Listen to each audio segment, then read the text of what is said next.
กราบทักทายสบายดีหมดทุกคนสบายดีพ่อแม่พี่น้องนะคือเก่ามื้อนี้พาทุกคนออกหาเลาะซอกแนวกินนี่แหละว่าจะพากันไปจอบยิงนกกินดอกไม้เนาะดอกไม้กับมักฝาดคันว่านกบ่เข้าบ่อนดอกไม้ก็สิพาทุกคนไปเบิ่งมักฝาดเนาะนี่เฮาก็ย่างมาฮอดแคมป์ปลาแล้วเนาะแต่ยังบ่แม่นปลาเด้อจะได้ก็ติดตามกันกันทุกคนว่ามื้อนี้จิมานบ่สิมีแต้มฝากพี่ฝากน้องบ่เนาะเฮาย่างไปเฮาก็สิซอกยิ่งไปตามทางนี่แหละเบิ่งว่าสิพอจังได๋เนาะติดตามเบิ่งกันเขตนี้ก็มันทางไปสวนไปหน้าเขางัวบวนงัวเขาช่วงนี้มันช่วงฤดูปล่อยนะ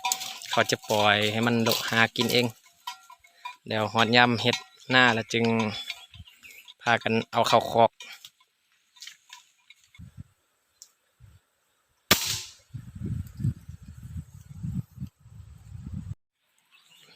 ถือว่าเขามาตามทางก็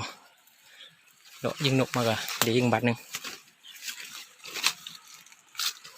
ตกลงเป็นนกกระลิบขนแดงนะ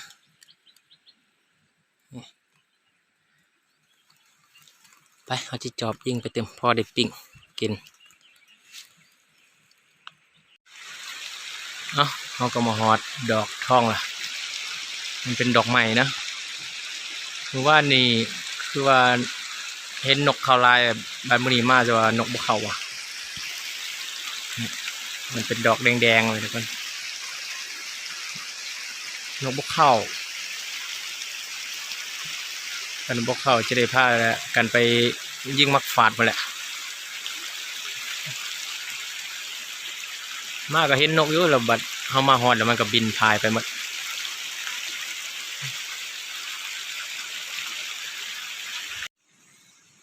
นี่ดอกอันนี้ดอกทองเป็นดอกไม้นะดอกไม้มักออกตามเข้มห้วย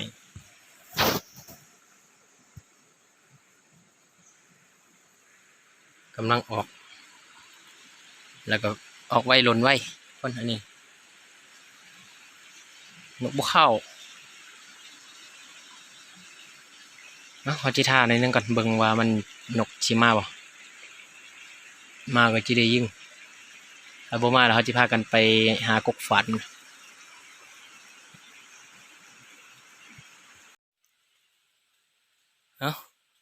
ถือว่าเฮามาฮอดกกฝาดก็คือเก่านกบุเข้ามาเห็นนกตัวหนึ่งสองตัวมันหัวเขามามันก็พายนะนี่ก็นั่งท่ามันมาจักเดียวบูยิงบอลยิงเลยทุกคนบูมีแต้มฝากพี่ฝากน้องแล้วปะนี่ตอนย่างมันตามทางกับนกลายบินอยู่ตามทางแต่จักบูฮูมันกินมันยังก็เลยบูฮูบอลจะยิงดอกทองก็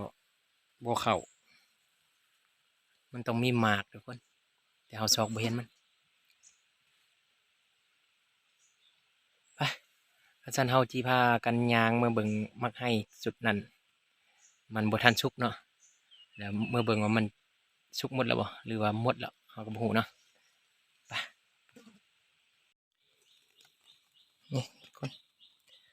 เอามาจวบขี้ยังนี่อันนี้มันขี้เงินบ่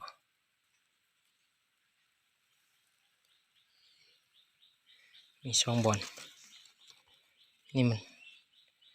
มันขวดนี่แล้วก็มันก็ขี้ตรงนี้อันนั้นเก่าละอันนี้ยังใหม่เมื่อคืนนี่แหละ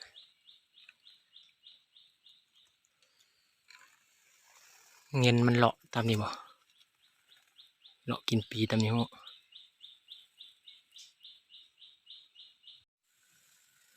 เอาก็มาฮอดกุ้งให้ละกุ้งให้กุ้งใหญ่นี่ยังบ่สุกเด้อทุกคนคิดว่าสิหมดล่ะ เมื่อกี้เอากล่องซองบางยังบ่ทันสุกเถือกำลังสีเหลืองอีกอาทิตย์หน้า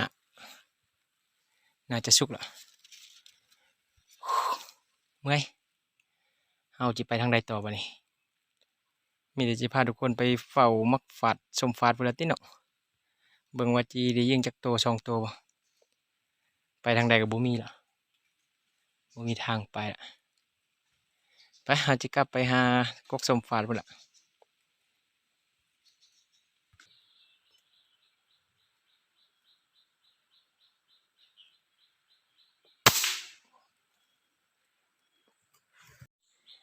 เอ้า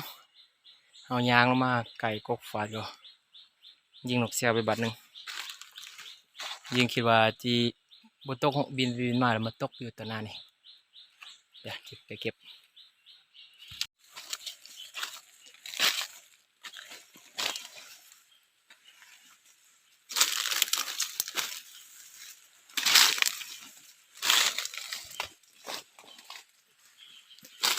บินแล้วมาตกนี่แหละ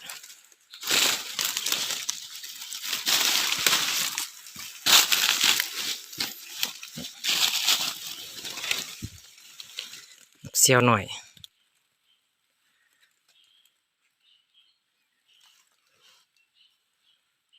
เอ้าได้อีกแต้มหนึงทุกคน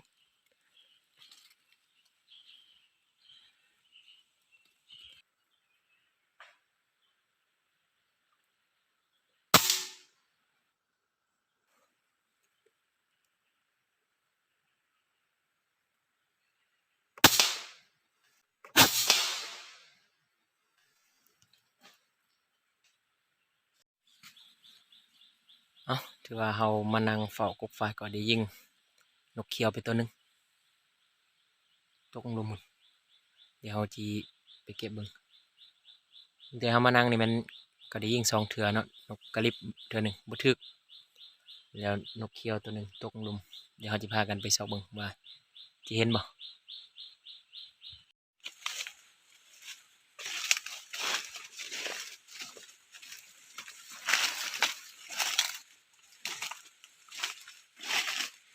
ตกลงมาทางนี้แหละ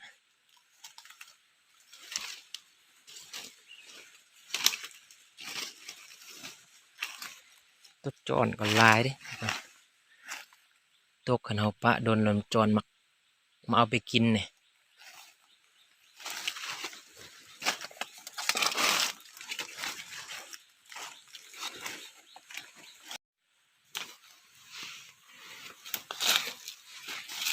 โอ้นี่เห็นแล้วทุกคน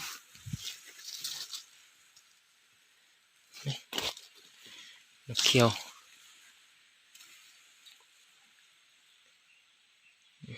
ซอกยากก่อนจะเห็นตัวนี้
ไปเฮาจะพากันไปเก็บนกเฮายิงตก3ตัวแล้วนกเขียวตัวหนึ่งนกกระลิบ2ตัวตกแล้วเบิ่งเฮาจะไปซอกเบิ่งว่ามันสิได้บ่ได้ยินเสียงตกคืออยากไกลหน่อยๆเฮาจึงพากันไปเก็บโอ้ได้แล้ว1ตัวหมดต้นอีก2ตัว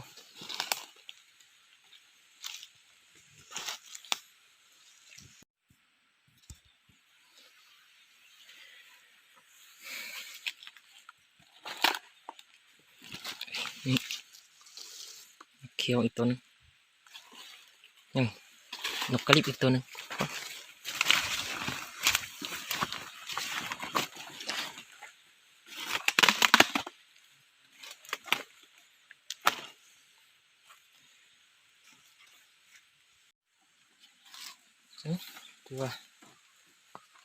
ตัวนึงยังซอกบ่เห็นเดี๋ยวเขาจะกลับขึ้นมาเฝ้ายิงอีกนึงกันแล้วจึงเป็นอะไรจึงกลับลงมาซอกอีกทีหนึ่งเนาะ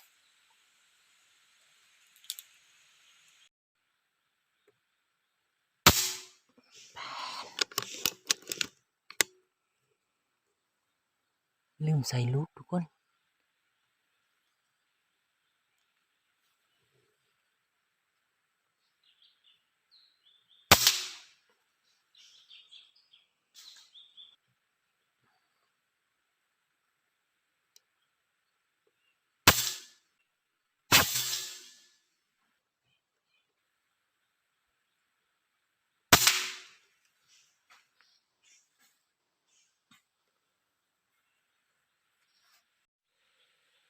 เรายิงตกอีก2 ตัวที่พากันลงไปเก็บเอาปะไปโดนลืมบอลเก็บลืมมันตก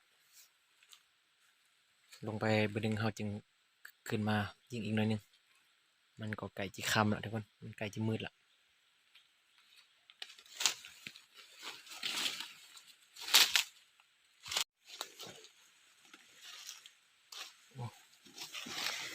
นี่ตัวเขายิงตกมันน้ำลังนี่แล้วยังอีกตัวนึง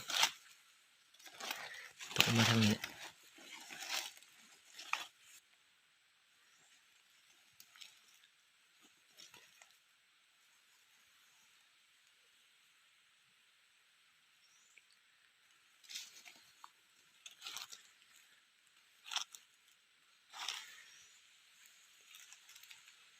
มันเป็น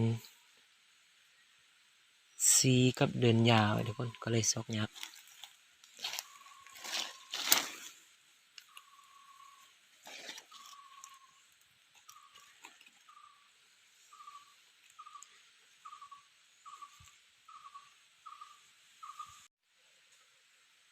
เอาตก2 ตัวลงมาเก็บได้แต่ตัวเดียวตัวมันตกก่อนนานบ่เห็นซอกจังใดก็บ่เห็นตอนมันตกก็จือดีนักเห็นบอลมันลงบัดมาซอกแท้ว่าบ่เห็นมันมีตัวเอาไปกินบ่จักอ่ะทุกคนถือว่าเฮาลงไปซอกอีกเดือนนึงก็บ่เห็นจักมันไปทางใดตอนมันตกนี่ก็เห็นอยู่เห็นเหาะเห็นบอลมันซื้อลงเนาะตกลงบัดไปซอกบ่เห็นคือจะมีแมงเอาไปมันมักมีตัวจอนนี่